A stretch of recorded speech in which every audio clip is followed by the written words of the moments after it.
Bismillahirrahmanirrahim. Assalamualaikum warahmatullahi wabarakatuh.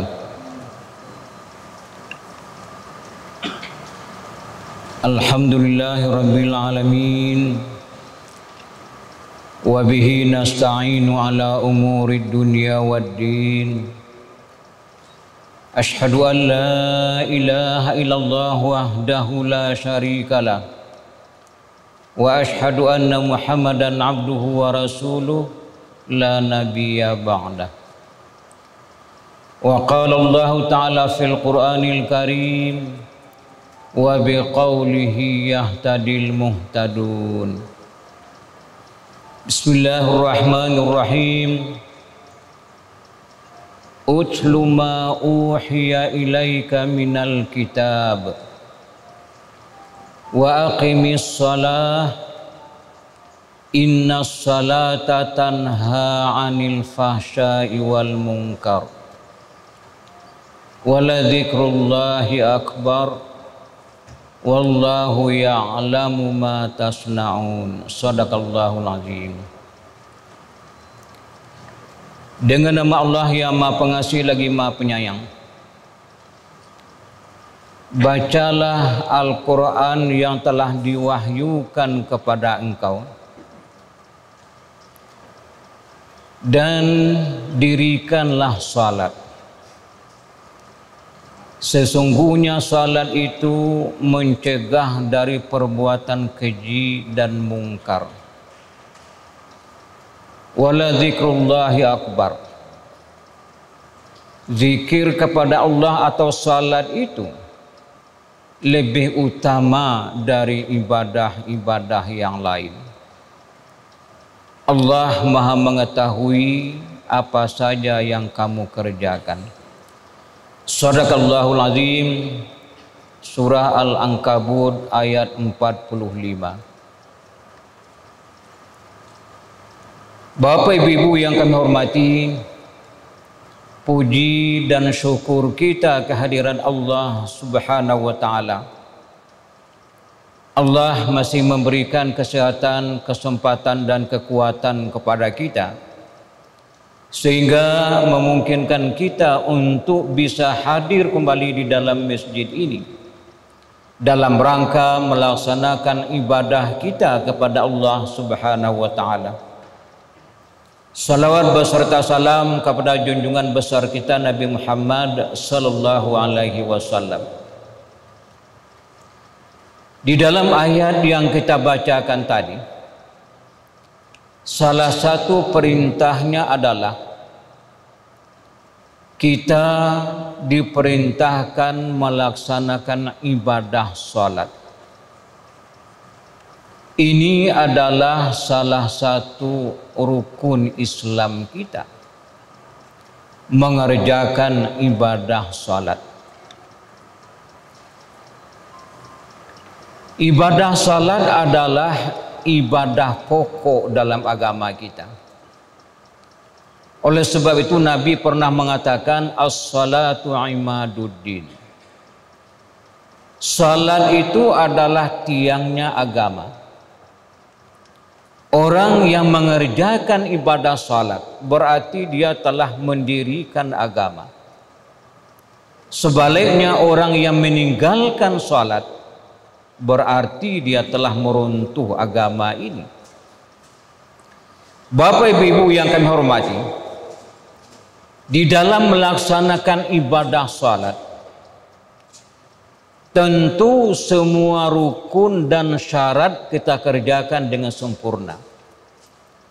Semua yang wajib dan yang sunat kita kerjakan dengan sempurna. Salah satu syarat sahnya salat kita adalah berwudu. Wudu yang mana? Wudu yang sempurna. Andai kata kita barangkali tidak bisa berwudu, apakah memang kita berada di tempat yang tidak ada air? Atau barangkali karena suatu penyakit yang kita hidap, kata dokter tidak boleh kena air, Maka di saat yang seperti itu kita boleh bertayamum. Jadi tayamum itu adalah satu keringanan, rukhsah di dalam agama kita. Kalau kita tidak mungkin memakai air. Apa anggota tayamum? Anggota tayamum hanya dua. Pertama adalah muka kita dan kedua adalah dua tangan kita. Ini adalah anggota tayamum. Tayamum dengan apa? Dengan tanah yang berdebu. Tanah yang suci, yang tidak ada kotoran. Dengan itulah kita bertayamum. Maka sebelum kita bertayamum tentu kita masang niat dulu. Apa niat kita? Nawaitu tayammuma. Saya berniat untuk bertayamum. Boleh juga listibahati shalah, untuk membolehkan mengerjakan salat. Ya kan? Ujuban lillahi ta'ala, wajib hukumnya karena Allah Ta'ala. Nanti artinya kita, tangan kita ke tanah yang berdebu, kita tepukkan. Kemudian kalau memang banyak yang melekat, kita hembus bisa juga, atau kita tepukkan sedikit, kemudian baru kita sapu muka kita satu kali dari atas sampai ke bawah. Kemudian kita tepuk lagi, kalau memang masih banyak bisa kita hembus, kemudian baru kita sapu tangan kita yang kanan. Tangan yang kanan sampai di siku nanti naik dia ke atas. Kemudian perut yang kanan, yang telapak yang kanan ini akan tugasnya menyapu yang kiri. Kita balikkan lagi, sapunya yang kiri sampai pergelangan tangan, naik lagi ke atas, selesai.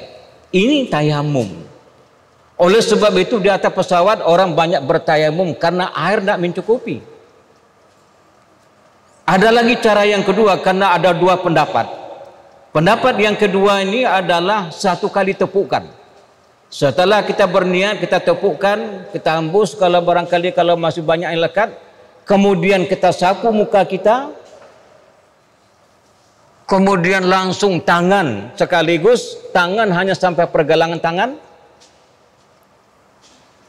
Sampai pergelangan tangan. Selesai. Ini adalah tayamum. Kalau bapak ibu-ibu naik haji, biasanya kalau ibu-ibu biasanya memakai yang ini. Satu kali tepukan, batas sampai pergelangan tangan.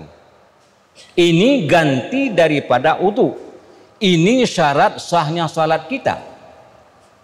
Nah, kemudian di antara rukun apa? Baca Fatihah. Nabi mengatakan la salata liman lam yaqra bi Fatihatil kitab. Tidak sah salat orang yang kalau tidak membaca Fatihah. Jadi artinya apa? Yang rukun, yang syarat kita sempurnakan dengan sebaik-baiknya. Yang wajib, yang sunat kita sempurnakan dengan sebaik-baiknya. Di samping itu ada lagi yang dituntut kepada kita, hikmah dari salat itu. Apa hikmah dari salat? Di dalam ayat yang kita bacakan tadi Allah mengatakan, Inna salata tanha anil fahsya'i wal munkar.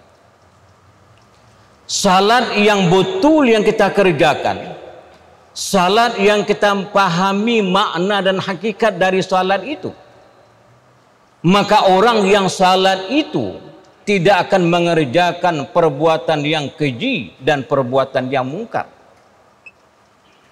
Artinya apa? Ini masih dari rangkaian tuntunan kita di dalam syariat agama kita untuk mengerjakan salat.